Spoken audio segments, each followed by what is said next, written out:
بسم اللہ الرحمن الرحیم۔ معزز طلبہ کرام، آپ سب کیسے ہیں؟ آج ہم اصول شاشی کے سبق نمبر 113 کو پڑھیں گے۔ آج کے سبق کا عنوان ہے ادائیگی کا ایک اصول۔ آج کے سبق کی ہماری عبارت ثم الاصل سے شروع ہوتی ہے۔ آئیے سب سے پہلے عبارت پڑھتے ہیں، اس کا ترجمہ کرتے ہیں اور اس کے بعد باقاعدہ سبق کی وضاحت کی طرف بڑھتے ہیں۔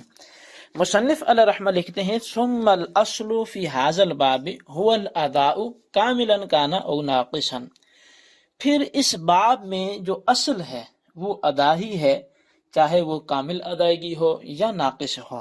وانما یصوار الى القضاء عند تعذر الاداء، اور بہرحال اس کو قضاء کی طرف اس وقت پھیرا جائے گا جب ادا متعذر ہوگی۔ ولہذا یتعین المال فی الودیعۃ والوکالۃ والغصب، اور یہی وجہ ہے کہ ودیعت میں اور وکالت میں اور غصب میں جو مال ہے یہ متعین ہو جاتا ہے۔ ولو اراد المودع والوکیل والغاصب ان یمسک العین ویدفع ما یماثلہ لیس لہ ذلک، اور اگر مودع اور وکیل اور غاصب یہ ارادہ کریں کہ وہ عین چیز کو روکیں اور جو اس کی مثل تھی اس کو واپس کر دیں تو ان کے لیے یہ جائز نہیں ہوگا۔ وَلَوْ بَاعَ شَيْئًا وَسَلَّمَهُ، اگر کسی نے کوئی چیز بیچ دی اور اس کو سپرد بھی کر دیا، فَظَهَرَ بِهِ عَيْبٌ، اب اس میں عیب ظاہر ہوا، تو كَانَ الْمُشْتَرِي بِالْخِيَارِ بَيْنَ الْأَخْذِ وَالتَّرْكِ فِيهِ، اب مشتری کو اس کے لینے اور چھوڑنے میں اختیار حاصل ہوگا۔ جی طلبہ کرام، یہ ہماری عبارت تھی اور اس کا ترجمہ تھا۔ اب آئیے اس کی باقاعدہ وضاحت کی طرف بڑھتے ہیں۔ ثم الاصل فی ھذا سے مصنف مامور بھی کی ادائیگی کے سلسلے میں ایک اصول کو بیان کر رہے ہیں۔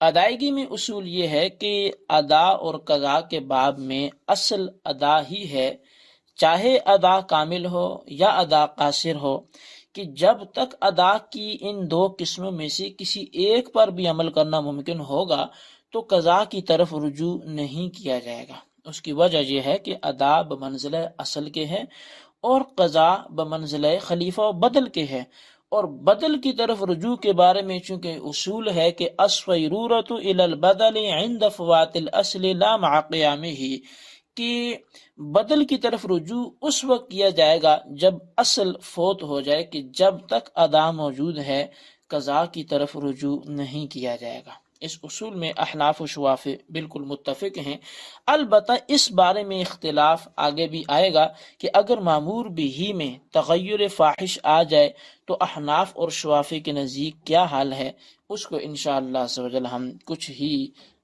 ایک سبق کے بعد یا اسی سبق کے بعد ہم انشاءاللہ عز و جل اس کو پڑھیں گے۔ اب ولہذا یتعین المال سے مصنف گزشتہ اصولوں پر یہ بات بیان کر رہے ہیں کہ ادا کے اسی اصول کی وجہ سے ودیعت، وکالت اور غصب میں مال متعین ہو جاتا ہے۔ اصولوں کو مثالوں پر منطبق کرنے سے پہلے بطور تمہید یہاں ودیعت کیسے بولتے ہیں، وکالت کیسے بولتے ہیں، غصب کیسے بولتے ہیں، یہ معنی آپ سمجھ لیں۔ ودیعت دراصل وہ مال ہوتا ہے جو کسی کے پاس امانتاً رکھوایا جائے، امانت رکھنے والے کو مودع، اور جس کے پاس امانت رکھی جاتی ہے اسے مودع کہتے ہیں۔ اب ودیعت اور امانت میں کچھ فرق بھی ہوتا ہے، اور وہ فرق یہ ہے کہ ودیعت میں قصداً حفاظت کی خاطر کسی کے پاس مال رکھا جاتا ہے، جبکہ امانت عام ہے کہ وہ مال جو کسی کے ذمہ واجب ہو، مثال کے طور پر کوئی چیز کسی کے پاس ہو، اسے اڑ کر پہنچ جائے تو یہ امانت ہے، ودیعت نہیں ہے۔ یہ ودیعت اور امانت کے حوالے سے آپ نے وضاحت ملاحظہ کی۔ جبکہ وکالت کی تعریف یہ ہے کہ کسی عقد یا جھگڑے میں کسی کو اپنا نائب بنا دینا، یہ وکالت کہلاتا ہے۔ اور یہاں بالخصوص غصب کی تعریف کے حوالے سے یہ بیان کیا جاتا ہے کہ کسی چیز کے چھیننے کو غصب کہا جاتا ہے، کسی چیز کو چھین لینا یہ غصب ہے، تمہید کے بعد اب مامور بھی کی ادائیگی کے سلسلے میں جو اصول تھا کہ ادا و قضا کے باب میں اصل وہ ادائی ہے۔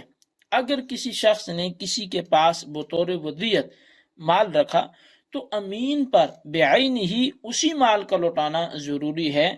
اسی طرح اگر موکل نے جو مال وکیل کو خریدنے کے لیے دیا تھا اور وکیل وہ سامان نہ خرید سکا تو وکیل پر لازم ہے کہ بعین ہی وہی مال موکل کو واپس کرے جو موکل نے خریدنے کے لیے دیا تھا۔ اسی طرح اگر غاصب نے کوئی چیز غصب کر لی تو غاصب پر اس چیز کو واپس کرنا ضروری ہے کہ جو غصب کی تھی۔ لہٰذا اگر امین، وکیل اور غاصب یہ چاہیں کہ اصل مال وہ اپنے پاس رکھ لیں اور اس کے عوض اسی کی مثل ادا کر دیں تو ان کے لیے یہ جائز نہیں ہوگا۔ اس کی وجہ یہ ہے کہ مثل کو عوض میں دے دینا قضا ہے نہ کہ ادا، جبکہ ادا اور قضا کے باب میں اصل یہ ہے کہ ادا ہو۔ جب اصل کو ادا کرنا ممکن ہے تو جو بدل ہے یعنی قضا ہے اس کی طرف رجوع پھر بالکل بھی نہیں کیا جائے گا۔ یہ اصل بات تھی۔ اب یہاں مال کے متعین ہونے میں ائمہ کرام کا اختلاف ہے۔ امام اعظم ابو حنیفہ مال کے متعین ہونے میں ائمہ کرام کا اختلاف ہے۔ امام اعظم امام ابو حنیفہ رحمۃ اللہ تعالی علیہ کے نزدیک ودیعت، وکالت اور غصب میں مال متعین ہو جاتا ہے، لیکن عقود وغیرہ میں یا منسوخ میں مال متعین نہیں ہوتا، جبکہ امام شافعی کے نزدیک ودیعت، وکالت اور غصب کی طرح عقود و منسوخ میں بھی مال متعین ہو جاتا ہے۔ تو یہ ایک چھوٹا سا فرق تھا امام اعظم اور امام شافعی علیہ الرحمہ کے مابین۔ مصنف علیہ الرحمہ نے ولو باع شیئا سے مامور بھی کی ادائیگی کے گزشتہ اصولوں پر مزید ایک مثال پیش کی ہے۔ آپ فرماتے ہیں کہ اگر بائع نے مشتری کو کوئی چیز فروخت کی اور مشتری کے قبضہ کرنے کے بعد مبیع میں عیب ظاہر ہو گیا، یعنی بوقت بیع اس کو اس عیب کا ادراک نہیں ہوا، بائع نے مشتری کو، خریدنے والے کو کوئی چیز بیچ دی اور جب بیچ کے وہ چلا گیا اور اس نے عیب ظاہر بیچنے والے نے نہیں کیا، بعد میں مشتری کے قبضے میں جب وہ چیز پہنچتی ہے اور مشتری دیکھتا ہے کہ اس میں عیب موجود ہے جو پہلے سے بائع کے پاس موجود ہے، یعنی عیب ایسا بھی نہیں ہے کہ جو ابھی اس کے پاس آ کر پیدا ہوا، چونکہ اس عیب کی بنیاد پر تو یہ جھگڑا نہیں کر سکتا، نہ یہ چیز کو لوٹا سکتا ہے۔